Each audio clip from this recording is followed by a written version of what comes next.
Hi everyone.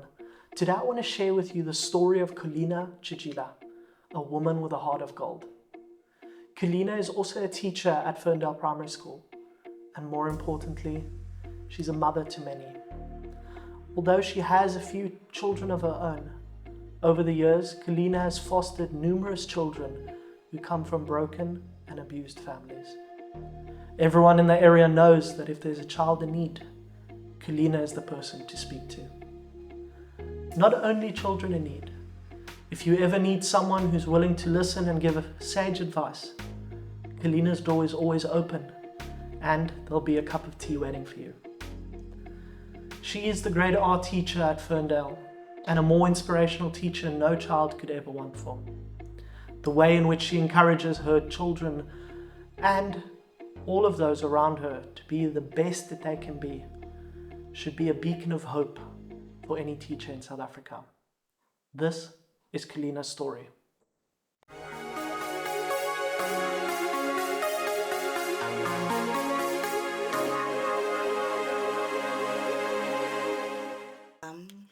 My name is Colina Chijila. I'm staying in Mokan Bay, at Ibaha village. I'm working at Ferndale Primary School as a practitioner. I started there in 2007, January, as a volunteer, as the grade R's was established at that time. I've been working there at Ferndale. We've been struggling because the school is small and we are looking for anyone who can help because the government is so slow sometimes to get things done.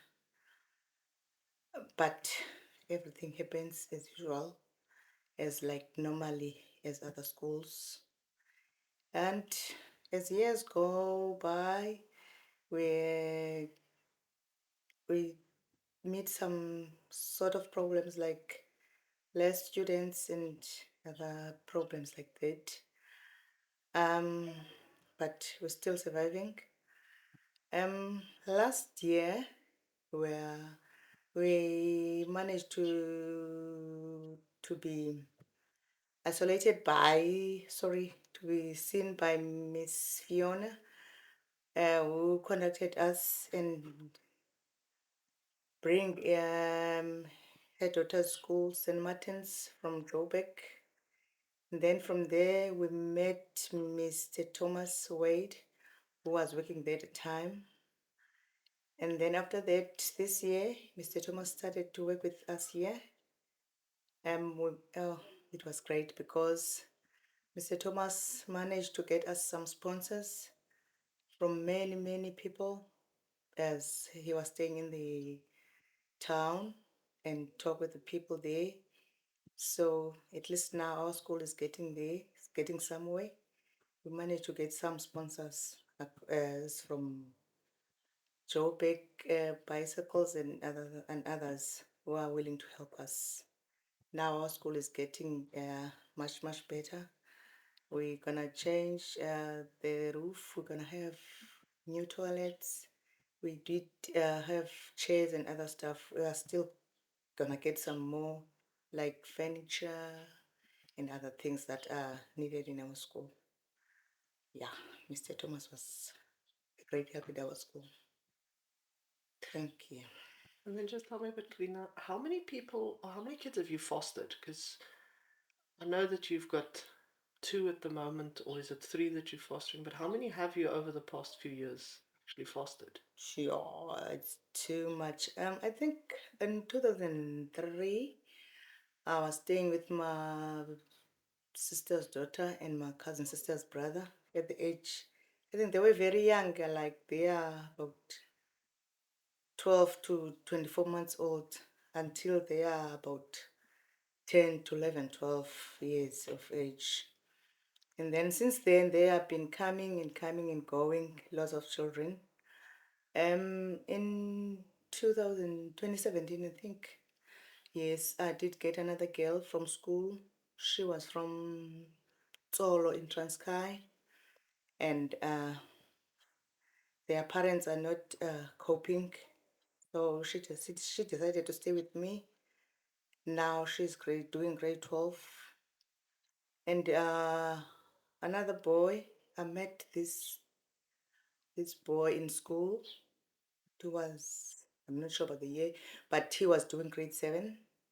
And then he was staying with me because their parents are a bit of like separation. So they are not in that company. So he decided to stay with me until both parents are deceased. And then the same parents have three younger children.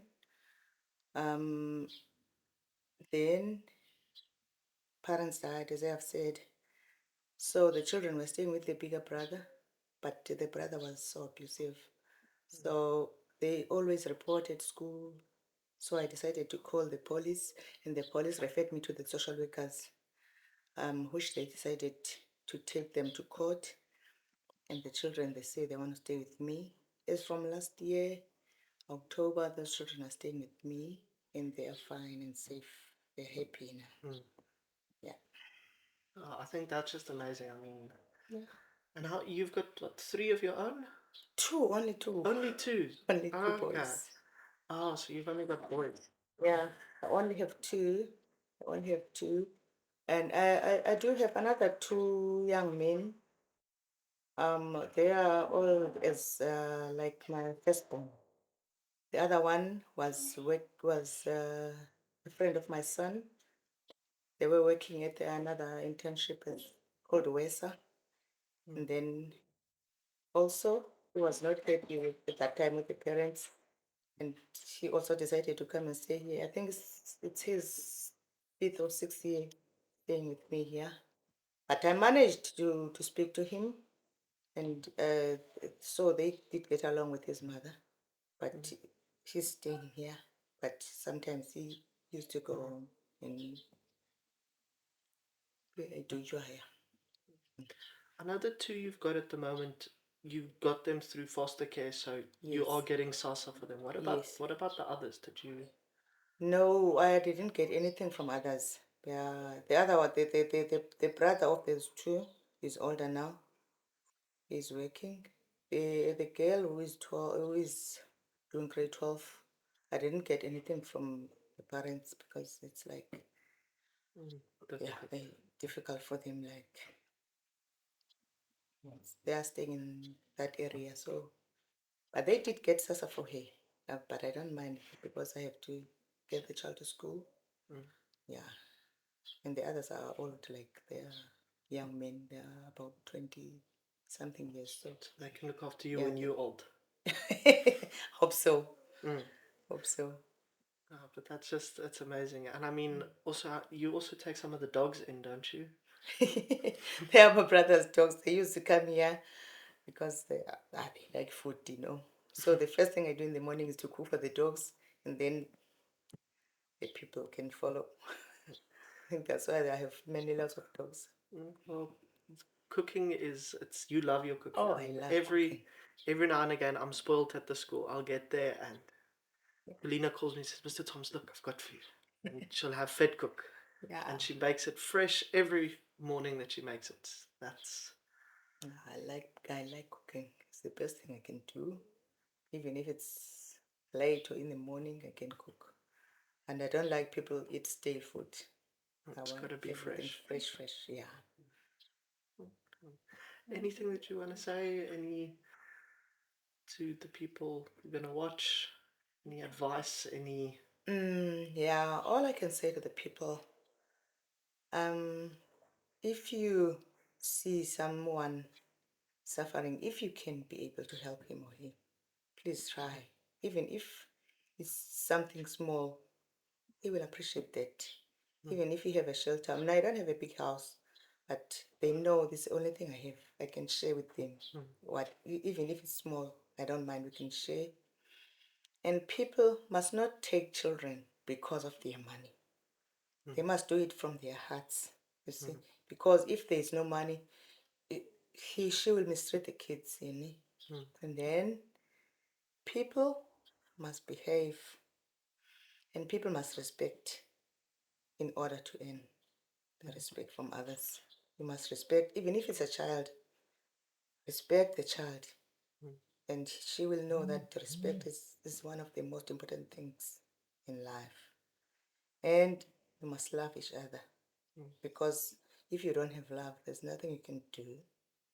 Yeah. And you must do everything from your heart, not like you wanna earn something or you're gonna get money. You must do it from your heart, and God will help you get through this. And the last thing I just wanted to speak about, just to bring it back to what's going on here. In the area, we've got a lot of these scavengas. Those who are drinking a lot, those who are on drugs, those who... That's quite big in this area. And I think a lot of the kids are suffering because of that. Yes. Yeah. Yeah. Many parents are drinking, and most of the kids are suffering, like, because they don't care about their children also. So mostly, even me, I used to buy like some things for other kids, even if their parents are still alive, because I see they suffer and they need to do this. Like if children when they go to school, but they didn't have something like a uniform or so.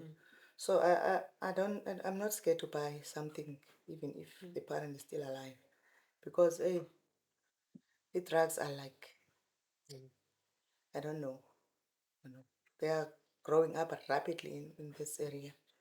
Even the youth didn't want to work, they didn't want to go to school, they just want to drink, and that's all they can do. Yeah, there's a lot So of... I think parents must encourage their children to go to school. Firstly, the child must know that if let's say he's out now during the day, he must know the time to come home.